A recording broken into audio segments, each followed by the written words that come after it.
రాము అంటే నువ్వేనా? నేనే.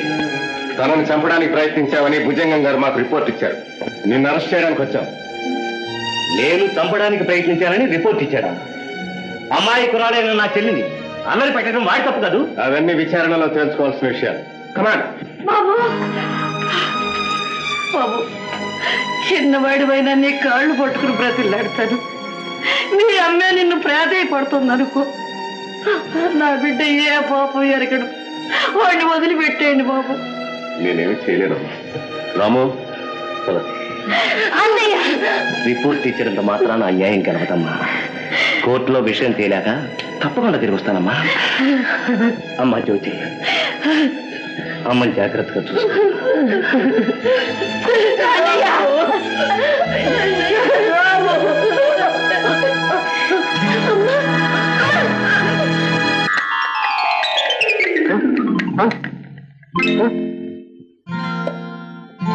ఆశ్చర్యంగా ఉంది. కర్రలా విసిరేయటం, గెంతుకుంటూ రావటం. అంతే శర్మ గారు, ఇక మనకు ఆ కర్రతో నిమిత్తం లేదు. మీరిచ్చిన మందుతో నా నొప్పులన్నీ చేత్తో తీసేసినట్టు పోయాయండి. నా బాధ నయించడానికి మీరు దేవుళ్ళ వచ్చారనుకోండి. ఇప్పుడు మీకేం ప్రతిఫలం కావాలో అడగండి. మొహమాటం లేకుండా ఏం కావాలన్నా కోరుకోమంటారా? తప్పకుండా ఇచ్చేస్తా. మాట తప్పరుగా. అది మా వంశంలోనే లేదండి. కోరుకోండి. తమ పుత్రికారత్నాన్ని నాకిచ్చి వివాహం జరిపించండి మామగారు.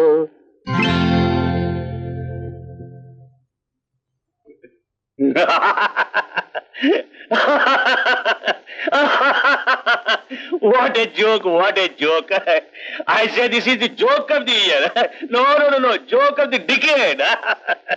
శర్మ గారు, మీరు వైద్యం చేయడం మాత్రమే కాదు, జోకులు కూడా బాగా వేస్తారా? ఏంటి డాడీ తెగన వేస్తున్నారు? నేనే కాదమ్మా, ఈ సంగతి తెలిస్తే నువ్వు కూడా విరగబడి నవ్వుతావు. శర్మ గారు ఏమంటున్నారో తెలుసా? ఆయనకి నిన్నిచ్చి పెళ్లి చేయాలట. అమ్మయ్యా, ఈ విషయం మీతో ఎలా చెప్పాలా అని ఆలోచిస్తున్నాను. ఆయనే చెప్పారనమాట. ఏమిటమ్మా, నువ్వు కూడా జోక్ చేస్తున్నావా? లేదు డాడీ, నిజమే చెప్తున్నాను. వాట్? అవును డాడీ, నేను తాతగారికి మనసిచ్చాను. వీరిని తప్ప ఇంకెవ్వరిని పెళ్లి చేసుకోను. ఆశ, ఏమిటి నువ్వు అనేది? ఈ ముసలవాణ్ణి కాటి కాలు చాచుకున్న ముదివొగ్గుని నువ్వు పెళ్లి చేసుకుంటావా? ఏమయ్యా, అదేదో పసిది లోకం తెలియదనుకున్నా నీకనే ఉండొద్దు. పెద్దవాడివని, మంచి వైద్యుడు అని నేను గౌరవించాను, అంతేగాని నీలో ఇంత దుర్బుద్ధి ఉందనుకోలేదు. Get out of my house first, you stupid! ఏమిటండి స్టూల్ పెట్టంటున్నారు? చూడలే, దానికి మధ్యపోయి ఏం మాట్లాడుతుందో. ఆ ముసలి వైద్యుడిని పెళ్లి చేసుకుంటుందట. అవునండి, ఈ మాట నేను మీతో చెప్దాం అనుకుంటున్నాను. ఆయనకే నిక్షేపంలా ఉన్నారు. ఇద్దరికి పెళ్లి చేస్తే ఈడు జోడు చూడముచ్చటగా ఉంటుంది. ఏం గోవిందు? కరెక్ట్ అమ్మగారు. అయ్యా, తమరెందుకు కాదంటున్నారా గాని నా కంటికి మాత్రం ఆయన మన్మధుడిలా ఉన్నారు. నీ కంటికి ఏదో భయంకరమైన వ్యాధి వచ్చి ఉంటుందిరా. చూడరా, చూడు, వీడు నీ కంటికి మన్మధుడిలా కనిపిస్తున్నాడు. వేతావా చచ్చ, ఇంట్లో అందరికీ ఒక్కసారిగా పిచ్చెక్కిందా? లేకపోతే ఈ ముసలివాడు ఏమైనా మత్తు నుంచి వెళ్ళాడా? సుందరం ఇలా ఇలా చూడరా, ఆశ నీ గురువుని పెళ్లి చేసుకుంటానంటోంది. లక్ష్మి గోవిందు దానికి సపోర్ట్ ఇస్తున్నాడు. నువ్వు చెప్పరా, నువ్వు చెప్పు. ఆ ముసలివాడు నా కూతుర్ని పెళ్లి చేసుకుంటాను అనడం సబబేనా? అబ్బాబా, సబ్బు పిల్ల. మేట్ ఫర్ ఈచ్ అదర్ కపుల్లా ఉన్నారా వాళ్ళు. 14 లోకాలు గాలించినా సరే నీకింతకంటే మంచి రోడ్డు దొరకడు. టేక్ ఇట్ ఫ్రమ్ మీ. ఒరే సుందరం, నీకు కూడా మతిపోయిందా ఏమిట్రా? 70 ఏళ్ల ముసలివాడికి 25 ఏళ్ల పిల్లల నుంచి పెళ్లి చేయబట్టావుట్రా. అలా చూడచ్చు.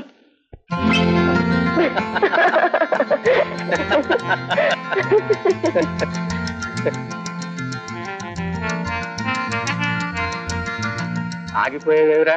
ఇప్పుడు చెప్పు, వాళ్ళిద్దరు మేట్ ఫర్ ఈచ్ అదర్లా లేరు? రే సుందరం, ఇతను సుందరం గారి అసిస్టెంట్. నా పేరు వేణు. వేణు? అవునరా, 100 అబద్ధాలు ఆడి ఒక పెళ్లి చేయమన్నట్టుగా 1000 వేషాలైనా సరే వేసి ఒక పేషెంట్ నయం చేయమన్నారు. నువ్వు మరి ఇంగ్లీష్ మందులు దగ్గర చేరలేవు కదా, అందుకని నేనే మా వాడిని ఈ వేషాలు పంపించి నీకు నయం చేయించాను. అయితే నేను ఇంతవరకు తిన్నవి ఇంగ్లీష్ మందులా? అక్షరాల ఇంగ్లీష్ మందులే. చూడు, నీకు రోగం కుదురుస్తున్న సందర్భంలో మా వాడికి నీ కూతురు మనసు దోచుకునే యోగం కూడా కలిగింది. అంచేత నువ్వు పిచ్చి పిచ్చి వేషాలు వెయ్యకుండా పచ్చ జెండా ఊపేయి. ఏమంటావు? ఏమంటాను? నీ ఇంగ్లీష్ మందులే తిన్న తర్వాత ఇంకేమంటాను? పెళ్లికి సరే అంట. ప్రముఖ ప్రజాసేవకుడు రాబంధు భుజంగం గారిని ప్రజాబంధు భుజంగం గారిని హత్య చేయటానికి ప్రయత్నించిన రాము అనే వ్యక్తికి 4 సంవత్సరముల కఠిన కారాగార శిక్ష విధించడమైనది. 4 ఏళ్ల ఏం దేశందా ఇది? సరుకులన్నిటికీ కరువు వచ్చినట్టు శిక్షలకు కూడా కరువే. ఇంకో 4 ఏళ్ళు వేస్తే ఏం పోయిందట వాళ్ళ సొమ్ము? చిచ్చి చిచ్చి. పైగా ఫోటో ఒకట. పూర్వం గొప్ప గొప్ప వాళ్ళ ఫోటోలు వేసేవారు, ఇప్పుడు దొంగనాళ్ళ ఫోటోలు కూడా వేసేస్తున్నారు. పోయిన వారం మీ బొమ్మ పడ్డప్పుడు ఇట్టాగే అనుకున్నారండి ఊళ్ళో వాళ్ళు. ఎవరేమనుకున్నా నాకు బాధ లేదురా. జ్యోతి పరిస్థితి తలుచుకుంటుంటే నా గుండె చెరువైపోతుంది. వారమ్మో వారు నాయనో, మీ కళ్ళల్లో నీళ్ళ? మున్సిపాలిటీ కొళాయిలోనూ మీ కళ్ళల్లోనూ నీళ్లు రావడం ఎవరు ఎప్పుడు చూడలేదే. లేదురా, అప్పుడప్పుడు కంటతడి పెడుతుంటా, లేకపోతే గుండెకాయ బరువు ఎక్కిపోద్ది. ఆ దిక్కులేని దానికి ఎవరా దిక్కని? దిక్కులేని వాళ్ళకు దేవుడే దిక్కండి. చూడు, దేవుడు ఫైర్ ఇంజిన్ లాంటి రా, అంతా కాలిపోయి బూడిదైపోతే కానీ రాడు. సర్లే, దేవుడు లాంటి మనిషి నేనున్నాను కదా, దాని బరువు బాధ్యతలు నాకు తప్పు. ఒరే నారాయణ, ఆ జ్యోతిని ఒక కంటకాని పెడుతుంటారా పాపం.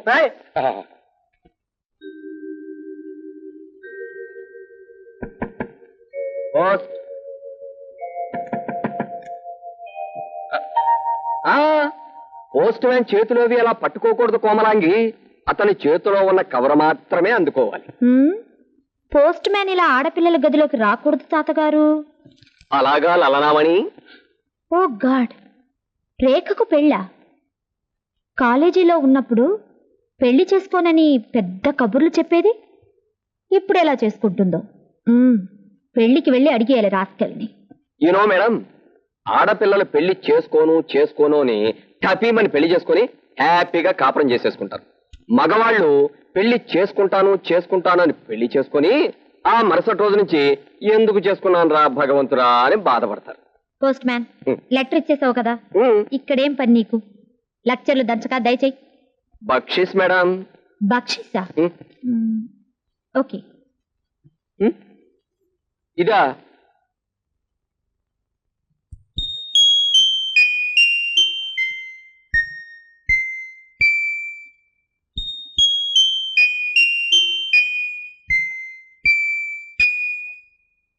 ఫ్యాంటాస్టిక్.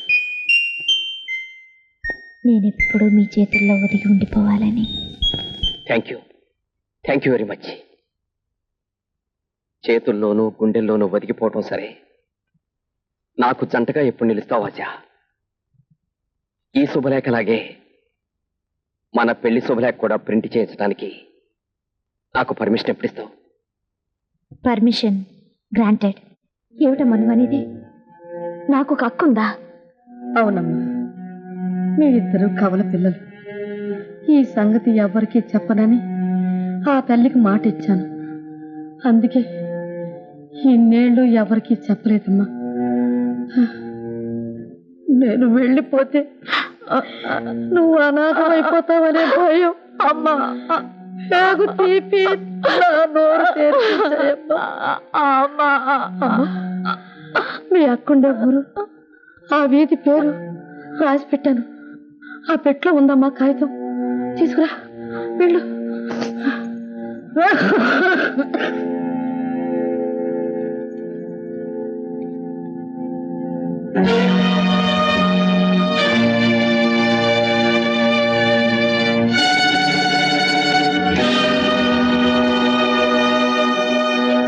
అమ్మా, ఇదేనమ్మా కాగితం.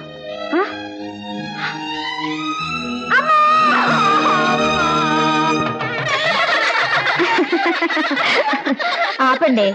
ఏదో పాపం కాలేజీలో చదువుకునే రోజుల్లో ఊసిపోక డంబాలు పలికింది అనుకోండి, దానికి ఇంతగా ఏడిపించాలా?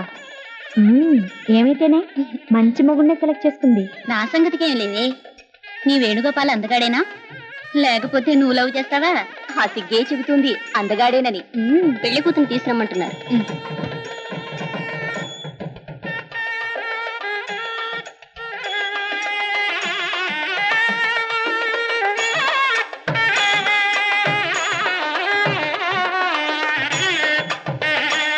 ఈ శుభలేఖలాగే మన పెళ్లి శుభలేఖ కూడా ప్రింట్ చేసేందుకు నాకు పర్మిషన్ ఎప్పుడు ఇస్తాం?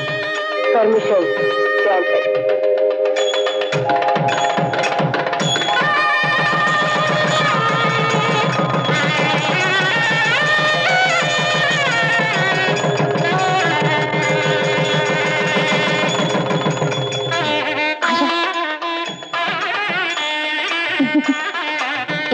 వేణు గుర్తుకొచ్చాడా?